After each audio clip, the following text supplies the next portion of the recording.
How to increase sales overnight for your coaching business. If you've been wanting to get more sales into your business, I'm going to lay out a couple different things here today that are going to help you. In fact, these exact strategies have helped some of my clients who are maybe booking 5 sales calls a week go all the way up to be booking 20 to 30 sales calls per week without actually even having to get new leads. Getting new leads is great, but a lot of these strategies work incredibly well for the leads you're already getting and for your current audience. So that's what we're going to be diving into. So first and foremost, I'm going to talk about one of the most boring things, which is tracking, because a lot of you have good conversations or you have leads that simply fall through the cracks. And if you did a better job of actually every single week going back to the previous week and thinking about which leads were you engaging with, having conversations with, even offering calls or whatever it is to, you'd have many more sales conversations. Just because something dies off last week doesn't mean that you shouldn't try to re-engage them.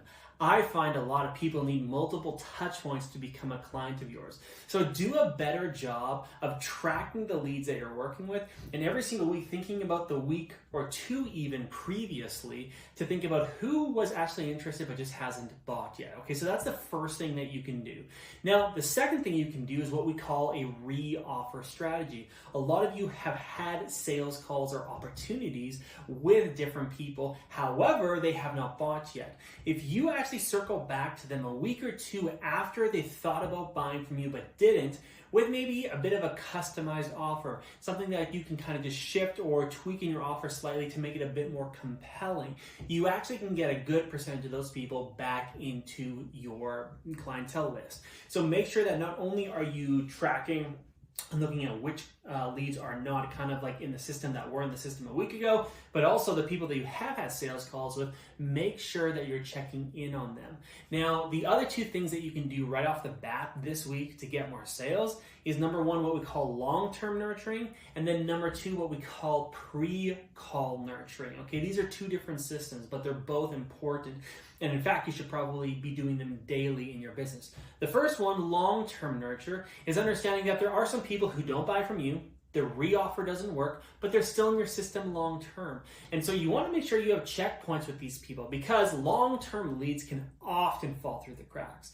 So make sure that if you have a sales call with someone, they don't buy, you re-offer them, they don't buy, that you have them in your calendar. I would say at least every 3 to 4 weeks you're checking in with them, you're offering them fresh value, you're inviting them to a workshop that you're running. Just keep them in your system because a lot of those people will buy from you 3 to 6 months from now, only if you keep being at the forefront of their minds, of social media, on their phones, etc. So make sure that you have literally systems in your business for that. So that's the other way that you can get more clients and more sales this week. The last one I'm going to talk about today anyways, there's a lot more. You can check out our other videos, but the last one I'm going to talk about today is what we call pre-call nurturing. A lot of you already are booking sales calls, but you have a pretty bad conversion rate or a bad show-up rate. And what you can fix is after you book a call, someone books in a time, continue the conversation, continue to provide value, send them testimonials, send them videos of like what your program is all about.